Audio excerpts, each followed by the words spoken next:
यत्र तत्र सर्वत्र अपने नियम व्यवस्था के रूप में विराजमान परमपिता परमेश्वर को प्रणाम और आपको यथोचित अभिवादन। मनुष्य जीवन को स्वस्थ, सुंदर और सार्थक बनाने के लिए अभी तक मैं 26 शॉर्ट और 26 लॉन्ग वीडियो को प्रस्तुत कर चुकी हूँ।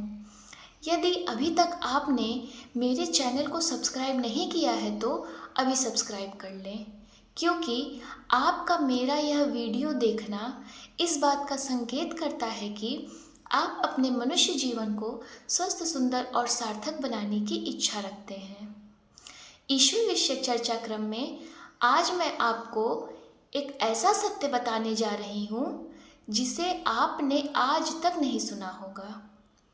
जिस श्री राम जी को आप सर्वशक्तिमान ईश्वर या सर्वशक्तिमान ईश्वर का अवतार जानते, समझते और मानते हैं, उन्हीं श्री राम जी को माँ सीता सर्वशक्तिमान ईश्वर या सर्वशक्तिमान ईश्वर का अवतार बिल्कुल भी नहीं मानती थी। पूर्व के वीडियो में श्री राम जी के ईश्वर होने विषयक मैं जो भी चर्चा करी थी, उसका आधार संत शिरोमणि श्री तुलसीदास जी के द्वारा रचित श्री रामचरितमानस था। ऐसे में आप यह प्रश्न सहज ही उठा सकते हैं कि श्री रामचरितमानस श्री राम जी के जीवन का वर्णन करने वाला मूल ग्रंथ नहीं है। इसलिए श्री रामचरितमानस में उपलब्ध सभी साक्ष्य 100% विश्वसनीय नहीं हो सकते। श्री राम जी के जीवन दर्शन का सत्य वर्णन वाल्मीकि रामायण में ही मिलता है। मैं भी आपके इस सुझाव का सम्मान करते हुए आज मैं कवि कुलगुरु महर्षि वाल्मीकि जी द्वारा लिखित मूल रामायण को आधार बनाते हुए ईश्वर विषयक अपने इस चर्चा क्रम को आगे बढ़ाऊंगी।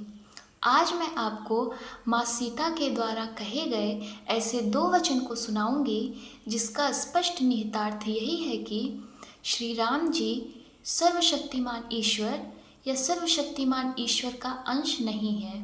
पहला, वाल्मीकि रामायण आरण्यक कांड सर्ग 4 वचन 3। मामृक्षा भक्षयन्ति शार्दूल द्विपिनस्तथा माहंग्रोत्सृज का कुत्स्थौ राक्षसोत्तम। अर्थात माँ सीता रोते हुए कहती हैं, हे राक्षस श्रेष्ठ, मैं तुम्हें प्रणाम करती हूँ। मुझे अकेला पाकर कोई भी शेर, चीता, भालू, भेड़िया खा जाएगा। तुम श्री राम जी और लक्ष्मण जी को छोड़ दो, बदले में मुझे खा लो। वाल्मीकि रामायण में लिखित यह घटना उस समय की है जब श्री राम जी, माँ सीता और लक्ष्मण जी दंडक वन में प्राकृतिक सौंदर्य का एक साथ आनंद ले रहे थे। उसी समय विराध नामक राक्षस ने माँ सीता को बलात् उठा लिया और चलता बना। श्री राम जी विराध नामक राक्षस के इस अप्रत्याशित दुर्व्यवहार से इतना भयभीत हो गए कि डर के मारे रोने लगे और लक्ष्मण जी से कहने लगे कि अब क्या होगा। प्रत्युत्तर में लक्ष्मण जी ने श्री राम जी को साहस दिया और फिर दोनों भाई मिलकर विराध नामक राक्षस को कई तीर मारे।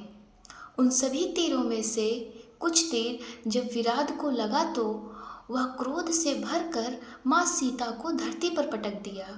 माँ सीता रोने लगी और विराध दौड़ता हुआ राम लक्ष्मण के पास आया और दोनों भाइयों को अपने कंधे पर उठाया और मारकर खाने के लिए एक गुफा की तरफ चल पड़ा।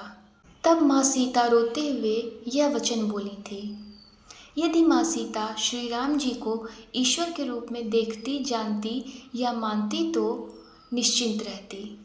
वे विराध से श्री राम जी और लक्ष्मण जी की प्राण रक्षा के लिए रोते बिलखते हुए प्रार्थना नहीं करती।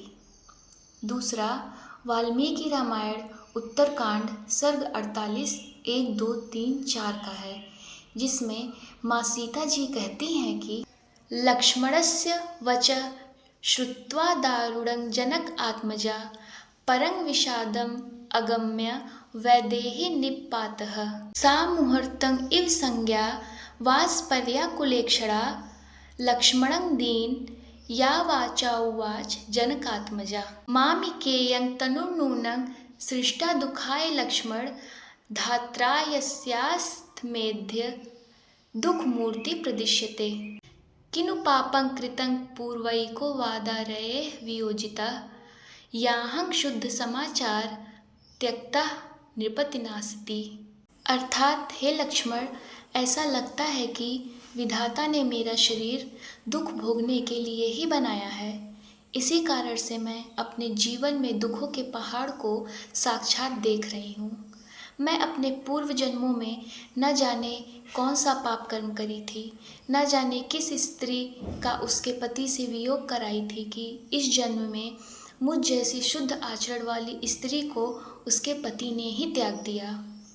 माँ सीता द्वारा कहा गया यह वचन उस समय का है जब लक्ष्मण जी माँ सीता जी को लेकर गंगा पार स्थित वन में पहुँच गए और लक्ष्मण जी ने सीता जी को बताया कि श्री राम जी का आदेश है कि उन्हें अपना शेष जीवन वन प्रवास में ही व्यतीत करना होगा।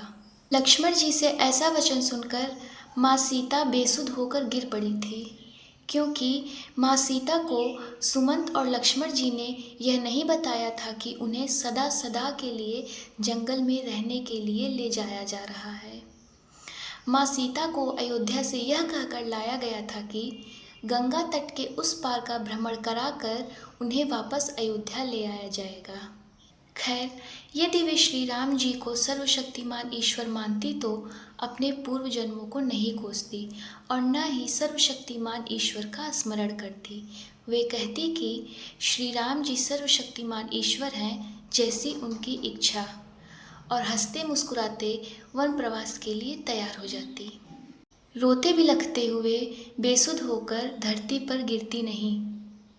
स्वस्थ, सुंदर और सार्थक जीवन चर्चा परिचर्चा क्रम में आज बस इतना ही। शेष आगामी वीडियो में। ओम शांति शांति शांति।